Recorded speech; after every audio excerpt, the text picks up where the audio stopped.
mensagem para todos nós. Seja muito bem-vinda, Mauro. Que assim seja.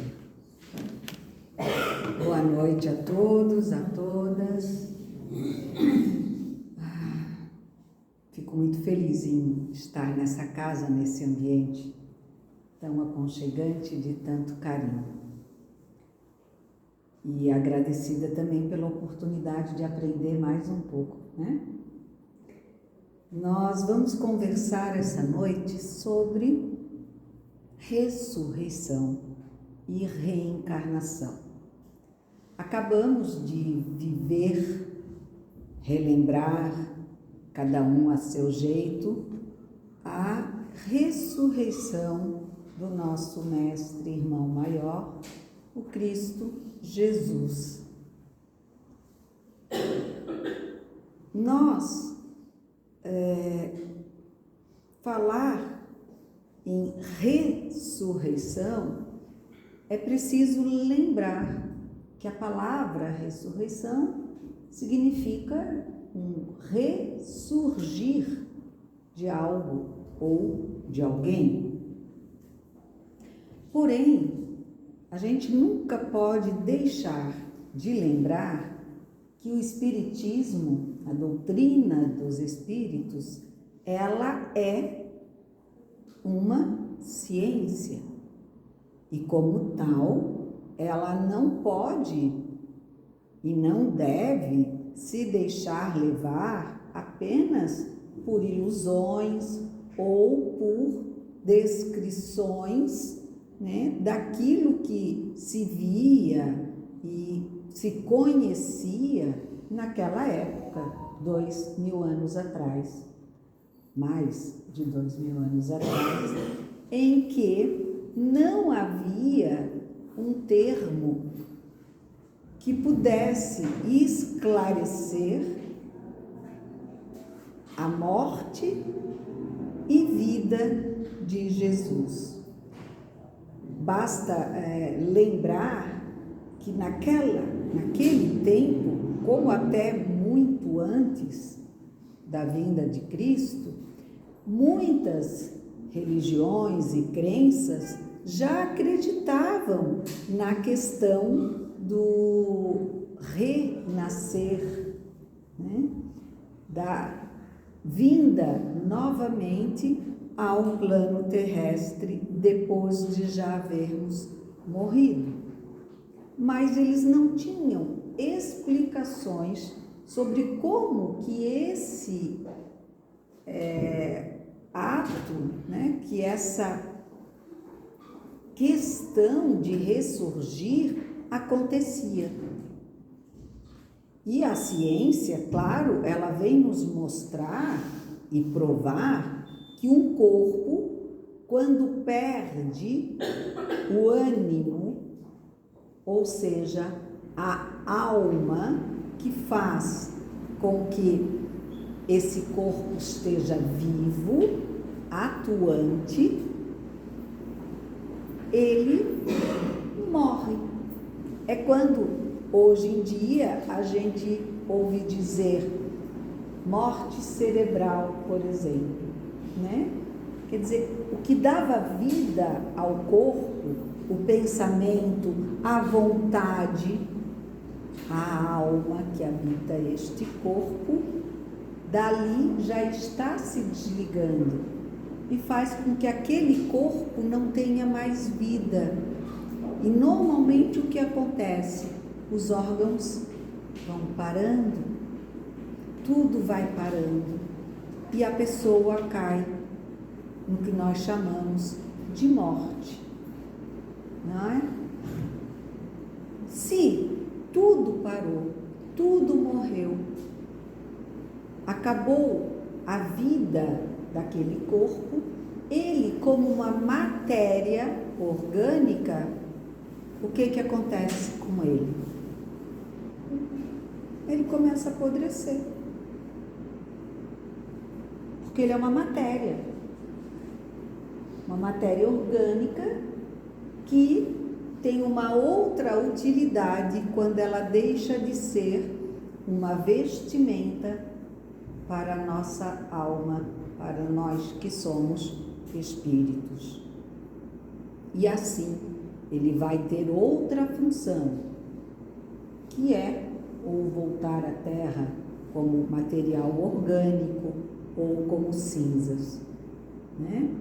Então, vejam que após uma matéria orgânica se desfazer, ela não tem condições de voltar, a não ser no caso de Lázaro, que hoje nós sabemos se tratar, né, de uma questão que a medicina e a ciência explicam, que a pessoa fica num estado catalepsia e que faz com que os batimentos cardíacos daquela pessoa se tornem tão lentos, tão fraquinhos, que não se percebe ou não se percebia. Hoje a gente tem mais condições, né, de perceber o funcionamento ou não, mas ainda assim já teve estudos que tiveram dúvidas sobre a morte física de alguém. Até poucos tempos a gente ouviu falar, né, de um bebê que foi dado como morto, teve também uma senhora que foi dada como morta, depois nasceu, depois voltaram a viver, a morrer. Mas são questões específicas. Por isso, também, naquele tempo se chamava de ressurreição. Mas Jesus, ele não retornou com o corpo orgânico, naquilo que a gente chama de matéria, né? Porque para a gente matéria era algo que a gente tocava, pelo menos foi o que eu aprendi na escola. Já faz um pouquinho de muito tempo, né, que eu tive na escola, então as coisas mudaram, a ciência cresceu muito. E a gente sabe que existem várias formas de matéria, e uma delas é aquela que a gente não vê e não toca, mas existe. Muitos são os chamados micro-organismos, né, que estão aqui entre nós e a gente não percebe, só se tiver um bom microscópio, né, para que a gente possa visualizar. Por isso, sem esse conhecimento, naquele tempo chamavam-se de ressurreição, quando alguém voltava à vida. Jesus voltou à vida, mas numa matéria não orgânica, aonde nós, através do estudo, chamamos de materialização, né? Os apóstolos conseguiram tocar, sentir Jesus, mas não era um tecido orgânico.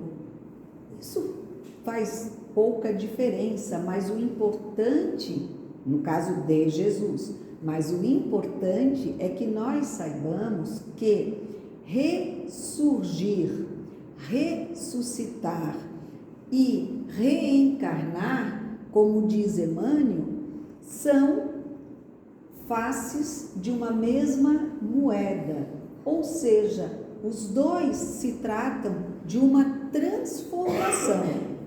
No caso de Jesus, houve uma transformação no sentido de que ele voltou para nós, ele ressurgiu da sua tumba e, como espírito elevado que era, teve todo esse contato, toda essa possibilidade de conosco, aqueles que viveram, se comunicar até voltar ao plano espiritual. Ele fez tudo o que ele havia prometido, né, para provar a existência também desse Espírito e das suas promessas.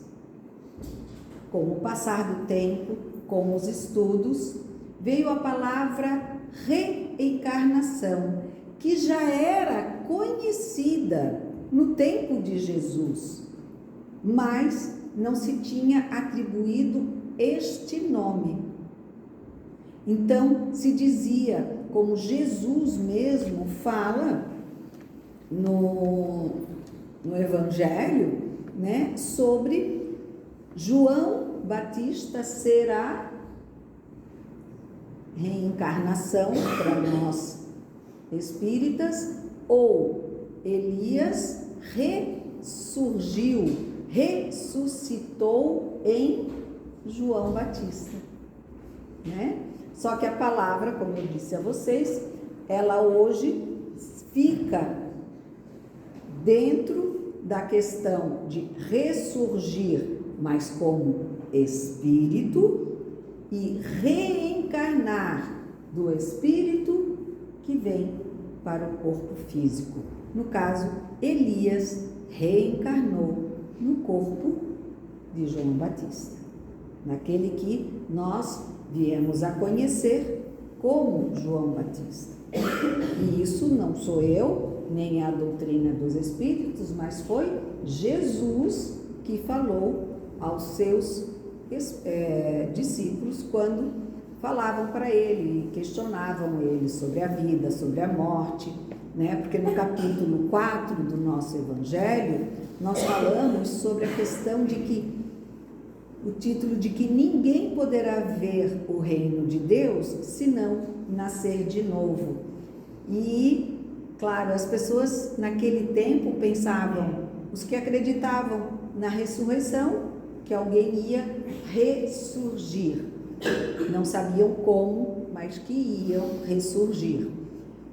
E aqueles que não acreditavam, como os saduceus, que eram da época, e acreditavam que a pessoa morria e acabava tudo ali, diziam que não tinha essa possibilidade, né?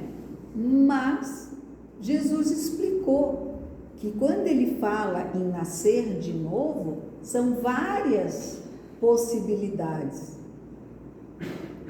Se nós nos tornarmos renascidos, voltarmos a termos a pureza da criança, do pensamento sem maldade, nós estamos renascendo.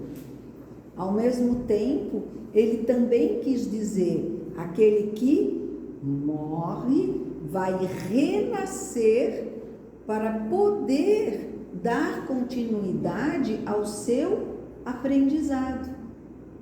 Volta a ser como uma criança. Não é que ele volta ao ventre da mãe que lhe deu a vida, mas ele volta como uma nova vida no ventre de uma outra mãe, pelo menos fisicamente falando, e se torna uma outra pessoa. Jesus falava de tudo isso, e os judeus já falavam sobre a crença de que muitos reencarnavam ou ressuscitavam, só não sabiam como isso acontecia. Então, em primeiro lugar, a gente tenta desdobrar essas palavras, porque realmente na Bíblia a gente não vai encontrar a palavra reencarnação, tá? A gente vai encontrar a palavra ressurreição, mas usada da forma como eles tinham, como eles conheciam naquele tempo. Eles não tinham outra palavra para colocar no lugar, porque ela vem do grego e do latim significando ressurgir. E Elias ressurgiu em João Batista, mas ele não ressuscitou no sentido de voltar depois de morto com o seu próprio corpo, tá? Agora, Isso são explicações, né? Até para que a gente possa diferenciá-las. Mas há muitos outros significados atrás das palavras ressurreição e reencarnação. Reencarnação, para nós, significa a volta da alma ou espírito à vida corpórea, um novo corpo para continuar a aprender e progredir. E a finalidade da reencarnação é vista como um meio de aprimorarmos o espírito através de experiências e aprendizados em diferentes vidas. E isso é muito claro quando a gente percebe que a nossa vida humana, ela é pautada, sim, sempre de vivências novas e diferenciadas. A gente nasce na vivência do colo materno, do seio materno como alimentação. Dali a gente começa a ter outros participantes em nossa vida. Pai, às vezes irmãos, avós.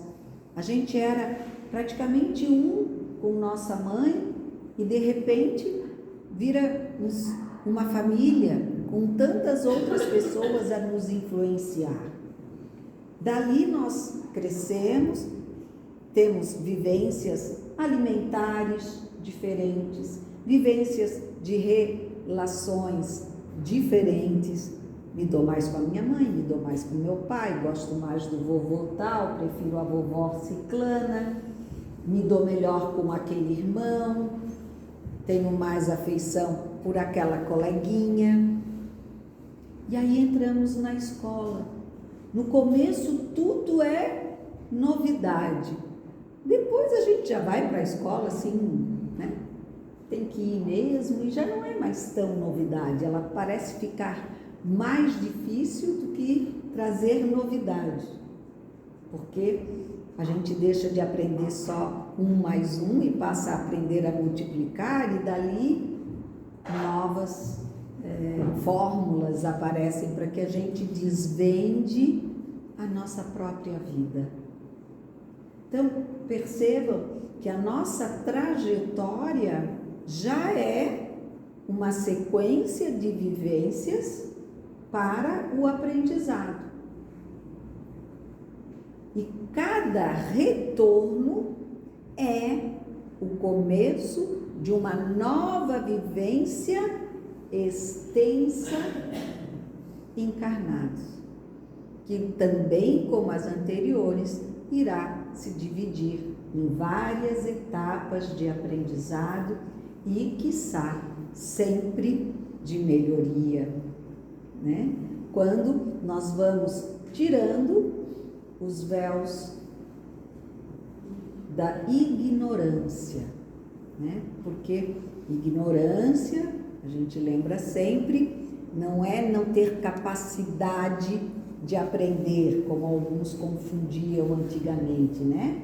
Era quase que sinônimo daquele xingamento, tadinho do bichinho, seu burro. Aquela ali é uma ignorante, uma burra, como se uma coisa tivesse ligação com a outra. E não existe essa ligação. A pessoa com dificuldade de aprender não é uma ignorante. Pode não ser um ignorante.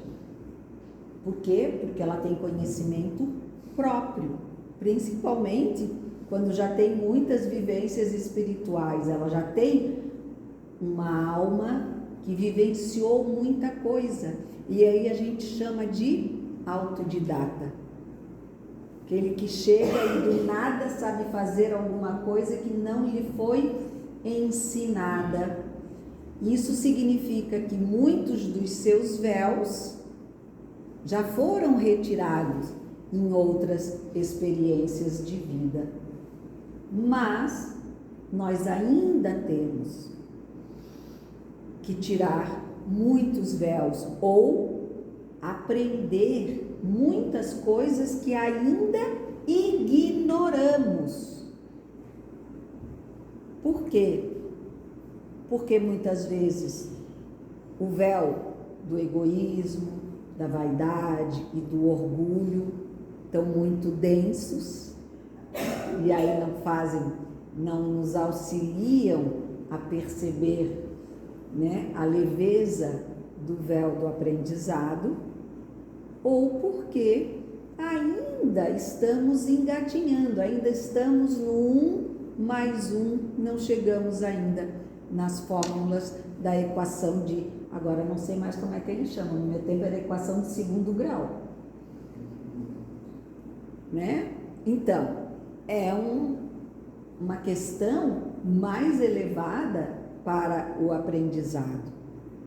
E isso a gente só vai aprender quando já tiver lá no ensino médio de hoje, né? E aí for apresentado a equação de segundo grau, ou no 9º ano, eu não sei mais, porque hoje em dia é tudo diferente do meu tempo. Mas o importante é a gente compreender que nada nos é proposto se não tenhamos condições de responder, de agir, de aceitar, de superar. Porque quanto mais diminuímos os véus da ignorância, mais enxergamos. E ao enxergar, nós conseguimos não só ver, mas perceber, né? Foi que nem eu aqui no começo, eu estava com a palavra tão fixada na minha mente que eu escrevi e eu olhava assim e dizia, tem uma coisa errada nessa palavra, que era ressurreição. E eu olhava, eu sabia que tinha uma coisa errada, mas eu não conseguia, porque na minha mente eu já estava vendo a palavra pronta e escrita como eu escrevo.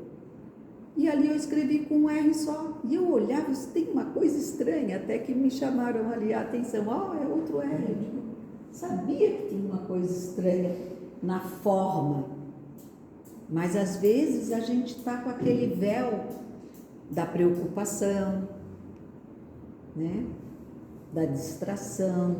Então, são muitos que a gente ainda tem que ir tirando devagarinho, para poder ver com os olhos, ouvir com os ouvidos e poder falar a palavra de acordo com os ensinamentos do Pai.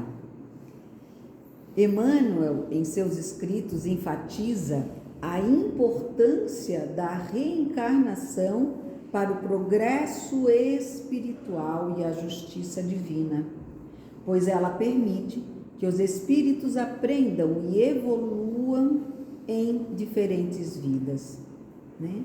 Ao mesmo tempo, no comparativo com a ressurreição de Jesus, nós vemos que ele também cresceu, não para ele, né? Porque ele tinha plena consciência de quem era, mas para nós. Ele mostrou que mesmo aparentemente para muitos ele havia perdido, tendo sido morto até por aqueles que o esperavam, que muitos até o aclamavam, né? Ele ressurge, ele volta, mostrando que realmente ele era o rei de um reino que não era a terra nas condições que ela estava naquele tempo e que ainda está agora, né? Não é um reino de riquezas e bens materiais, mas sim o reino da virtude, do amor, da transformação. O reino de Deus e as suas riquezas são o amor, a caridade, a compaixão, a paternidade dessa inteligência suprema que cuida de todos nós e que nos convida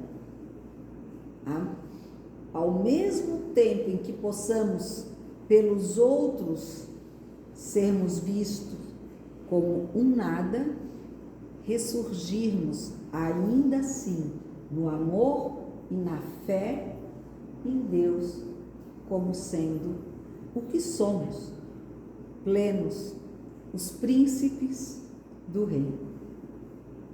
Porque todos os filhos de rei são príncipes, né? Ou princesas. E nós somos assim. Mesmo que queiram nos mostrar o contrário, mesmo que queiram dizer que nós devamos ser crucificados, mesmo que acreditem que sejamos piores do que os ladrões, nós ainda assim podemos ressurgir no amor do Pai, na fé que temos com Ele e nele, como os príncipes e princesas que somos. Porque quando nós compreendemos essa relação de vida, morte, de ressurgir na carne várias vezes como um processo de aprendizado e que nós alcançarmos a verdade que há em nós, de sermos tão fortes, tão brilhantes, tão capazes como o nosso irmão é e foi e demonstrou para nós essa possibilidade, essa sua fortaleza, nós estaremos mais próximos desse irmão e desse Pai, nesse reinado de amor. O relacionamento com a reencarnação, ele em vez de serem coisas opostas, a ressurreição e a reencarnação são vistas, né, como eu já falei, como partes de um processo contínuo de evolução espiritual, onde a alma se desenvolve em ambos planos. Porque aqui a gente reencarna, porque nós voltamos à carne. Agora, os espíritos elevados, eles vão se elevando, se modificando, ressurgindo, ressuscitando de formas a cada vez estarem em planos mais e mais elevados. O processo de transformação de nós e em nós, ele é contínuo. Nosso próprio corpo, nossa vestimenta carnal também se transforma. Da terra à terra, do pó ao pó. Nós somos alimentos de uma cadeia de desenvolvimento. Nada se perde. O plano de Deus é perfeito. E cabe a nós compreendermos todas as necessidades dos ensinamentos, das exemplificações que o Mestre Jesus nos deixou em toda a sua vivência como um ser simples, humilde, mas com o maior poder que se viu até hoje. Não ter sido esquecido por mais, e não será, por mais de 2000 anos entre nós, e de ter mostrado todo o seu poder de amar, de perdoar, de não julgar, de aceitar a todos como cada um é. E é essa a ressurreição que nós precisamos trabalhar em nós mesmos, procurando ser a cada dia um pouquinho como Ele, ressurgindo a cada manhã com a proposta de sermos hoje melhores do que ontem e amanhã melhor do que conseguirmos ser hoje. Porque é um processo. Deus não usa nada mais do que o amor e o tempo para cada um de nós. Esse amor é o que nos transforma, é o que nos faz perceber a potência e a importância que nós temos para com esse Pai, esse Criador de todos nós e de tudo. Saber compreender que o trabalho que o Mestre teve entre nós para se fazer tão simples, mostrando que a capacidade está na pessoa e não nos seus bens, é muitas vezes por nós esquecida. E nós precisamos, principalmente num período como esse que nós passamos, lembrar da sua trajetória e do porquê que precisamos ainda recorrer a essas memórias da dor, do sacrifício que ele passou. Porque se não tivesse importância, a gente já teria esquecido, não é? Mas tem. A importância é de que ele nos provou que tudo nós podemos. E ele pôde, pela sua força de fé, de confiança, pela sua entrega a Deus, ao Pai.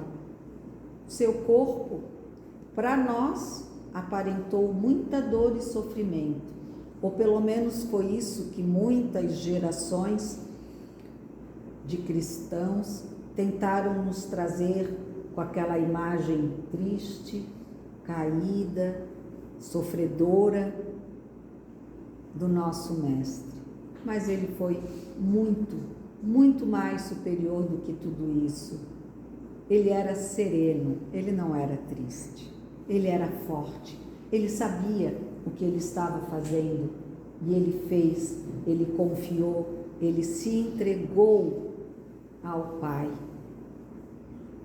E ainda nos fez lembrar do quão pequeninos somos, porque ele soube nos olhar com ternura e dizer: perdoa-os, eles não sabem o que fazem, são como crianças ainda. E essa visão só vem daquele que já está num grau de elevação crística como Jesus Nazareno.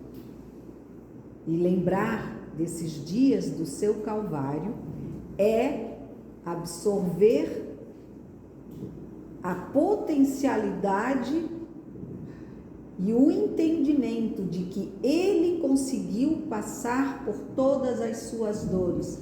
Por que nós não? Por que eu não vou conseguir? Posso não acertar na primeira, na segunda, mas eu também sou filho do mesmo Pai. E eu posso, porque ele nos disse que cada um de nós poderia e pode ser a transformação. Não precisamos transformar o mundo no sentido de querer sair ao mundo, mas se nós nos salvarmos e assim irradiarmos essa certeza de salvação por todos que estão no nosso caminho, nós salvaremos o mundo também. Porque é sempre na crescente, é uma divisão que se multiplica. O amor que hoje eu deixo aqui, ele daqui não fica, ele eclode com a vontade da espiritualidade para todos os cantos. Bom, já passei do meu horário, eu espero que lembrar de ressurgir, lembrar do Calvário do Mestre e saber que nós temos a oportunidade da reencarnação traga a todos nós mais paz, mais ânimo, mais vontade e entrega ao amor do Pai. Que assim seja. E assim, meus irmãos, nós vamos agradecer.